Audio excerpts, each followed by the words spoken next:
Professionals in Human Resources. That's a professional organization from my past life as a vice president of a high-tech electronics company. It's kind of good to stay in touch with your past life too. Also the major fundraising committee for the West Valley Boys and Girls Club. I kind of ran out of time, so my husband serves on their board. I'm also a member of the Calabasas Chamber of Commerce and many other committees and just things. So I'm very involved. I can see why I love it. I can see why you're looking for some automatic ways to market to your sphere of influence, because you're doing so much. It's really amazing how involved you are with the community. So does this, and so how do you market? Because sometimes it's sensitive to market to these groups, right? Because you're involved as a volunteer or as how do you market to these groups of people? Do you add them to your database, your sphere of influence? Can you tell us a little bit about that? Yes, I definitely have them on my sphere list, so they do get my mailings every month, so they do remember what I do other than volunteer. But I think it's just fun, and it's mostly building trust and relationships. Again, I go back to that. Yeah. I've got so many friends from just serving on different boards or whatever, and it's just a lot of fun. So it's just really fun getting up in the morning to go out and have fun with people and build relationships and trust. That's awesome. It sounds like you're building relationship outside of real estate, having a common cause or working on a common cause, and they get to know you as a person and build trust and all of that. And then, when it comes to having a real estate need, they're comfortable to come to you to have you represent them in their real estate needs. That's really beautiful. Right, and a lot of them, they know you're in real estate, they'll say, hey, how's the market? It gives you the opportunity to open the door and talk about what you do and where you see the market is and all of that. That's terrific. Jenny, I know that you also do some volunteer work, right? Has that translated into more business for you as well? Definitely. Of course, you don't go into it thinking that, but my husband and I have been on the board of an organization called Angel Flight. And these are pilots and others that provide air transportation for non-emergency medical and for other human compelling needs. We're flying a 12-year-old to summer camp. They do summer camps. It's for all kinds of medical care. It's very hands-on, and so we've been very involved in that. My husband actually was the executive director and just retired from that. I also, about 17 years ago, walked into our local hospital, Verdugo Hills Hospital, which is now USC Verdugo Hills Hospital, and applied to become a volunteer. I felt like my community had done so much for me, I really wanted to find a way to give back. So I go one day a week for 4 hours and do volunteer work there at the hospital, and it's so gratifying. It feels great to be there and help others, and then I get to leave and walk out of there and go back to life. But I realized about 2 years ago that several of my top clients came out of working at the hospital, and that it's no longer really volunteer work. It's a paid position because I've gotten so much business out of it, but it's really a great opportunity. As Sherry said, when you're sitting and you're doing the volunteer work, everyone wants to know how the real estate market is. So number one, I would endorse it because you feel wonderful giving back, and number two, it is a great way to have a very personal relationship. That's terrific. We realtors market ourselves as area experts and all of that, so this is a really great way to get to know other members in your community and serve a need, and also the end result is so often that you end up getting so much business out of that. Barry, I know you also do some volunteer work. Can you share some of your results with that? Do you get business out of the places you're volunteering? And I do, but actually sitting up here next to these two women, I feel like a slacker. I mean, they're going constantly. I volunteer with the Pasadena Humane Society. I've been doing it for close to 15 years now. We hold events and we raise money for the shelter. We just had one in July at the Valley Hunt Club, and in one night we raised over $100,000, so it's really rewarding. I'm also involved with the Gamble House. I'm a docent and a volunteer coordinator there. So, and I have picked up business over the years from both of my volunteer organizations. It's really rewarding because you're able to do this in a friendly manner where you're not in their face. But whenever I go to the events, I'm always wearing my real estate tag, my name tag, so people don't forget. They are on my sphere of influence list. They get mailings, they get magazines that I send out every other month. It definitely is, get involved in your community because there's so much business there. It's rewarding. You become friends with these people over the years, but it also is a great way of generating business. That's really great. Thank you so much for sharing that. Barry, you said you have been in the business for 10 years, right? Correct. And the last 4 years you have been with Dilbeck? Correct. I think you and I started with Dilbeck on the same day. We did. We were signing up on the same day. Yeah, we did.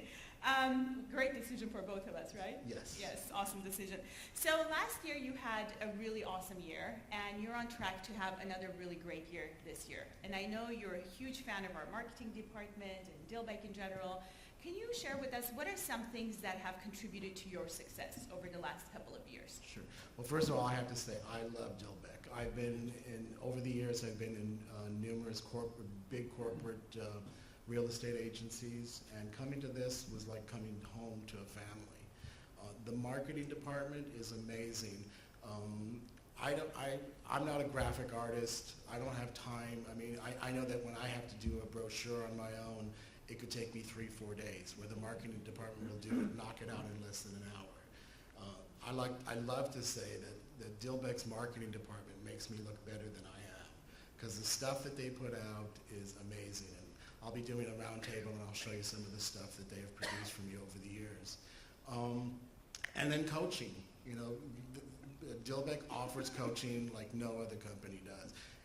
Like Jenny was saying, this is a very lonely business. It's basically you and you out there with your clients.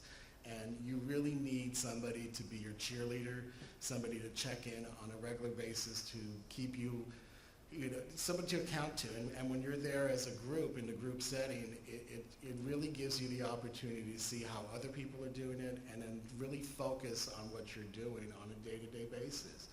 Since I've started with the coaching with Stella, my business has just gone through the roof. It's like my focus is where it needs to be. I start my day.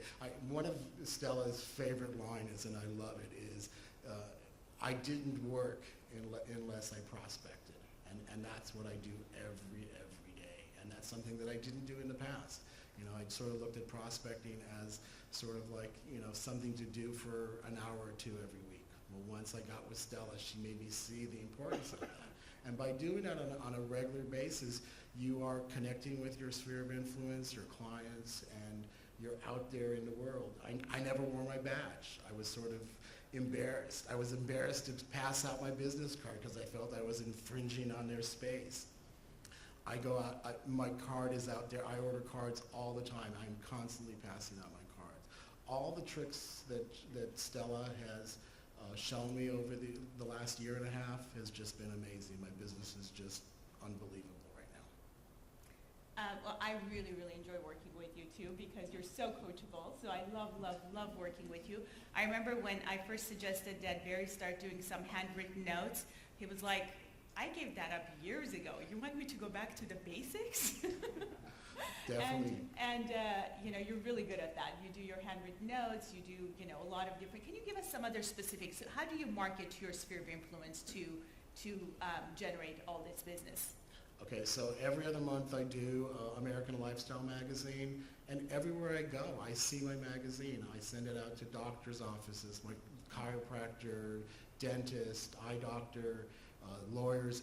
It's just amazing how this magazine sort of has feet. I'll send it to one client and then it'll end up somewhere else. I actually got a referral from somebody in Boston that saw my magazine to a client that I send in Denver, and I got a listing from it. It's amazing how it sort of works, that you just sort of put it out there and you will get the returns. My open houses are like events. I provide food, I raffle off iPads, I get people to come to the open houses because I know that's how I'm going to pick up business. I have a way of connecting with the neighbors, and I'm not big on door knocking, But when I do an event, when I do an open house, I have absolutely no problem walking the neighborhood and inviting people. I do a printed invitation, I do door knocking to invite people to the events, and I get constant business from it. Barry, the other day you mentioned, how many names did you add from your last open house to your database? It was a pretty big number. 300. 300 Because people. what I did is I invited everyone. I did a broker's open in the morning, twilight showing in the evening, and with those two events, anyone that had a business card, whether they were real estate or whether they were neighbors, if they wrote, I had a contest that if they guessed what the house would close escrow for, the closest number would win the iPad. And I had over 300 people come to the two events, and I added them all to my database. I'm a huge fan of your open houses. I love the way you do your open houses. Can you elaborate a little bit more on that? I know sometimes you're bringing live music, sometimes you always have food and drinks, right? Yes. Yeah, can you tell us a little bit about I that? always cater. I have staff. I've got a group of people that I work with over the years. Depending on the price point of the house, it'll either be Tacos Chihuahua or the spot from Burbank. All depends on where the price point is on the house. But so I will provide food. I used to work with an agent years ago, a co-op banker. His name is Ron Potter, and he's a one-man band. He goes by the name of Roadhouse Ron, and I hire him for my events. He sounds like he's like a six-piece band playing, and it gets people, to sort of, relax and enjoy the atmosphere. I usually do those in the evenings, and I get huge responses. And I'm always surprised by people in the industry, and also customers know that this is how I do business. This is how I get clients to come into their house. So you're kind of becoming known for this awesome open houses that you're doing, and you find a lot of your sphere comes to your open houses, maybe just to even visit with you and Absolutely. spend time with you, and again, it's an opportunity to connect with them and to remind them again of, and see you in action, basically. Exactly. And back to the marketing point, when I started with Dilbeck, I really didn't have a brand. It was just sort of every brochure changed, everyone had a different look. So I started working with the marketing department to hone my brand, and Rebecca came up, I showed her all my photos in my files, and she saw a photo of me in a Lotus sports car convertible, and she just thought that was it. Well, it's amazing. I'll go out to Trader Joe's and somebody say, well, where's the Lotus? And I explained it, it only holds a gallon of milk, so I have to have the SUV. But it's just amazing that people say, oh, you're the agent in that green Lotus. And it was like something so simple as that has now created a brand for me. Yeah, that's really great. Barry is a huge fan of our marketing department. Our marketing department has really helped him put his message out there in a very clean, sharp, powerful way. And the thing about Barry is that he's very, very consistent. Can I say that you're very consistent Absolutely. with your marketing, and that seems to be really working well for you. That's terrific. Thank you, Barry. Dippy. So, Dippy, you have a huge, huge part of your business is referrals, right? Yes. I think you said 70% referrals and 30% marketing. Yeah. 70% is a really big number for referrals. How do you do it? How do you get such a huge number of referrals from your sphere of influence or past clients? Well, unfortunately, I don't really have much of a database yet, which Stella's going to kill me for saying, because she's been working on me for a year to get that sorted out. So I don't do a lot of the stuff that I know I should be doing, but when I'm in a transaction with You're a someone... new mom, so we'll give you a pass, Yes. and then you'll get that together soon. But then, when I am in a transaction with someone, I do treat them like family. That's key. Sort of when you're actually in the transaction, making sure you're there for your clients at that point, and you're doing what's right for your clients, and you're sincere. I treat everybody like they're a member of my family, and that's how it feels, because I know everything about them, stuff I shouldn't know about them, and I'm like, Please don't tell me anymore. But that's the only way I can really service them. You know, they give me sort of, I have this joke with them, which is like when we first sit down, which is going to be, I have a power of veto. If I feel like you're making a mistake, I'm going to tell you no. Like, so many times buyers have said to me, okay, this is a house, we're going to write an offer, and I'm thinking, it's absolutely not what you said you wanted, and it doesn't sound like it's the right one. And I will tell them, okay, sleep on it. Today you're not going to be able to write the offer on it. We're going to talk about it tomorrow. Usually they come back and they've changed their mind, and they're like so thankful that they're not wasting money and going into escrow on the wrong house and things like that. So I think it's a lot of how you treat people when you're actually in the transaction, not focusing on getting the next one from them, just actually being in there with them at that time. Hand in hand with that, what also helps me is my marketing. So when I've done a job for one client, they'll tell their friends and be like, oh yeah, we love Dippy, she's really good. And they're like, oh yeah, I get her marketing. Oh, I know who Dippy is. And so it's consistently sending out my marketing, doing a really good job with the clients I have, seems to be building on itself. That's really great. So you're talking about marketing the way you market a listing. That's what... It's, yes, like, I mean, you know, whatever you want to do, whatever your farm is, sending out that consistently to your farm every month. Like, I mean, I think you have to touch your farm once a month at least. And then when you do have a listing, my goal is not to be marketing it to get more listings, it's just to sell the house. So, you know, people appreciate what I'm doing at that time, and they'll show their friends, and they'll be like, this brochure's beautiful, thank you marketing, they're the ones that do the brochures. But you know, it also helps, you know, so it's getting the referrals by just doing a really, really good job for the client that you have in hand, and that just basically snowballs into more and more repeat referrals. Dippy, you are really, like everybody else on this panel, like I said, one of the things that this panel has in common is that they're so focused on building strong, authentic, valuable, lasting relationships with their clients. And that's one of the things that you two are really, really good at. And sometimes you talk your clients out of buying a specific house or selling a house, yes? And Yes. again, that comes from treating them like family and looking out for their best interest and not having them make decisions based on fear, but based on, you know, Yeah. long-term what's good for them. I'd love to talk to you a little bit about your numbers for this year. How many listing appointments have you been on this year? 18. And how many of those 18 have you gotten? 15 I have, 2 have decided not to sell, and 1 went with somebody else. Bad karma. And their house hasn't sold. It shouldn't, but it does. We're all very happy about that. So that's a huge number. Not only do you have a really large part of your business come from your referrals, but you have a really awesome conversion rate, right? You go on a listing appointment, more or less, if you want the listing, you're going to get it. Can you tell us a little bit about how do you prepare for such a successful listing appointment that you know is going to result into a listing? Yeah, a lot of it I think we all know, like the practice. Like George, our office manager, he does a fabulous job of putting on classes for all the newer agents of how to do listing presentations.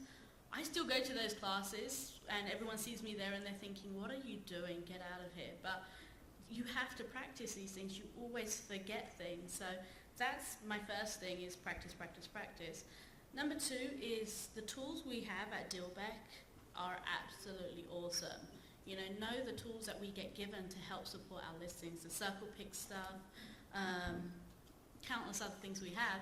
All those tools, you know them inside out and know them in the context of your listing presentation. Know your listing presentation back to front. Again, one of the basics. And then also know your statistics on the market. You should, at any given time, know what's going on in your market, but also be able to say, this is what this means. This is what we think this may take the market, the direction it will take the market into. So I think those are your 2 basics. And then the third is the mindset. Like, I mean, we're always told when you're going on a listing presentation, it's an interview, you know. And so when you're thinking like that, what you're thinking is at an interview, you really want to put your best foot forward. You know, you want to present yourself and you want to show how good you are, because that's what you do on an interview. So I don't use that mindset. My mindset is that you're kind of going on a date, which is a bit weird. But you're going on a date to find out if you really like this person and if they really like you. And when you have that mindset, you're actually sitting there and you actually want to learn about what's going on in their lives, what do they need, you know, and you're more open to listening to what their requirements are instead of trying to tell them how good we are. We know we're really good and we want to tell them that we're really good, but you have to kind of tone that down and listen to what they want. And that usually helps. And then Stella has helped me by saying, when you're going on a listing presentation, put your listing presentation to the side and have a conversation. Know about it, but don't go through the book going, have a look at this tool, because you'll lose them. Have a conversation with them, and sometimes refer to the book. And that's been very, very helpful. And I didn't realize how powerful that was until whilst I was pregnant, I actually forgot the whole listing presentation in the office. And I'm at the appointment, ready to reach for my materials and realize, oh, I don't have them, oh my God. So I had to do the whole presentation without anything. And I got the listing. So I was like, oh wow. So thank you, Stella. You're very welcome. That's the power of knowing your presentation inside out and having a game plan for this meeting, right? Mm-hmm. Yeah, awesome. Anything else you want to share with us about your preparation for a listing appointment? You are really, one of your strengths is you really know the market, right? You are a numbers person and you understand, you know, all the numbers that could be interesting to a seller. Can you tell us a little bit about how you prepare for that, or what's just your process for just always being on top of these numbers? Well, when it comes to the numbers, the reason I've become a numbers person is because I'm not really a numbers person. So I was so scared of going on a listing presentation and getting beaten out by someone else that just knew everything there was to know about the market that I just sat down and started learning. And it starts with the simple basics, just, you know, every week. Have a look at the number of listings, have a look at the number that went into escrow, have a look at the number that sold, and just know those statistics. Once you start looking at that, you're going to start seeing patterns. And then you're going to be like, well, why are there more listings and less going into escrow? What's going on? You'll start looking at average prices. You'll start getting into it because, like me, I'm not a numbers person naturally. I don't like numbers naturally.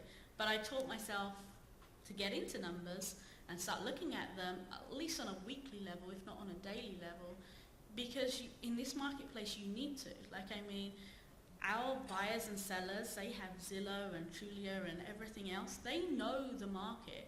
And if they are interested in selling their house, they've been studying the market for the last 6 months to 12 months. If you don't know these stats and you try and make it up when you're sitting in front of them, they're going to catch us. So that's why I think in this market, more than any other, statistics are really important and you just need to know them. Absolutely. So you spend a regular part of your week on regular basis studying the market, studying the numbers, and really understanding the market that you're working.